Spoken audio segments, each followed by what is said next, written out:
So I was 11 years old in 1956, and I see this picture on the front of the newspaper. We live in the Himalayan mountains at 6,000 feet. And it says in the newspaper, this print was made by a langur monkey, and people think it is the abominable snowman. It is the Yeti. Well, I knew at 11 years of age that it wasn't, because we lived in the Himalaya, and I went out the back door, and I knew what langur monkeys made. And so with my father at first, and then all alone, I began searching the Himalaya. Where are those footprints? If I could find one myself, I could explain what the Yeti was. And I looked behind the mountains, in the ranges, over the snows, and it took me 30 years. And we had expeditions and searching. Where is the maker? Where are, in fact, the footprints, so they can figure out the maker? And it happened that we were the first Americans to go into the kingdom of Bhutan at the time, and we were guests of the king. And we stayed at the palace. So I asked the king, do you have the Yeti? Can you explain what it is? Oh, he says, and he called a person, and he says, this is a guy who was disfigured by the Yeti. Ask him what took off his face. And he says, oh, it was the middle of the night, Sahib. I don't know what it was. It came at me and it tore off my face. I said, well, Your Majesty, what was it? And he says, I think it was the blue bear. I had never even heard that the blue bear existed. I knew the black bear existed in the Himalaya. What is this blue bear? So we searched, and I started to make maps. And I charted where all the different Yeti sightings had been seen in the snow.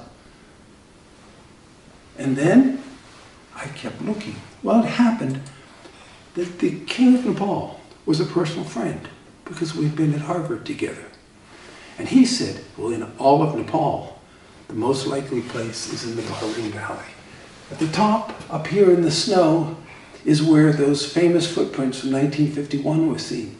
But down in here, I think the Yeti is actually living because it needs something to eat in the jungles. So we got permission and we went in on an expedition and we started searching, and we found some magical footprints there in the snow. And what's so interesting about these footprints, which are obviously a bear, we know the hind foot of a bear and the front foot of a bear. There you go. So these, then, how do you make the footprint that looks like the old hominoid print, that looks like this, that I had found earlier in the snow? Well, it turns out that if you take the hind foot of the print in the plaster of Paris, here, and the front footprint here, and you overlay them, especially when the bear is walking uphill. So the hind paw comes a little further behind the front paw. They don't perfectly overlap. You have this here as an overprint. And so how do you move the understanding of a real animal, the Himalayan black bear, that makes these footprints? How do you move that into a conservation purpose? How do we guard this precious heritage that is this? Well, the Yeti becomes, the bear becomes an icon to create a national park.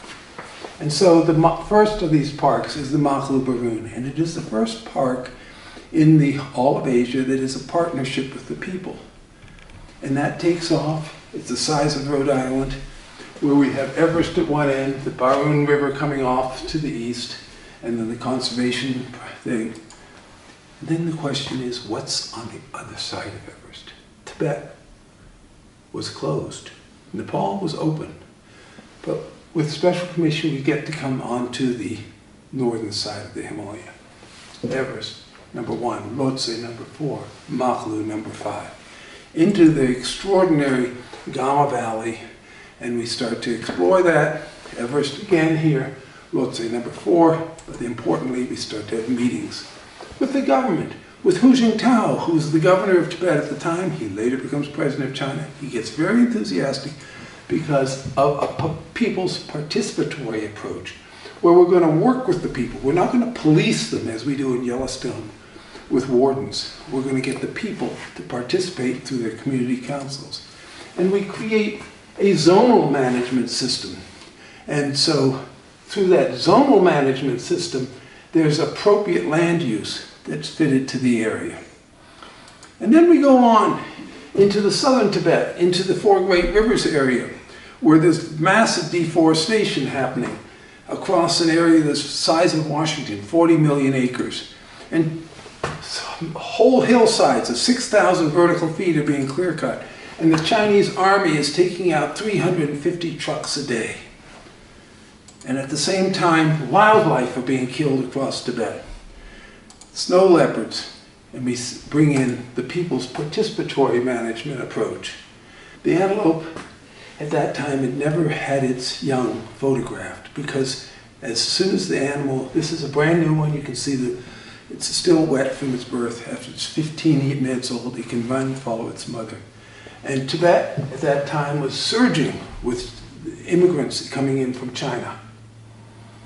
So before the population started to grow, we started the Lhasa Wetlands National Park, which is twice the size of Everest, twice the size of Central Park in New York, which has now become the home and a breeding ground for the black-necked crane.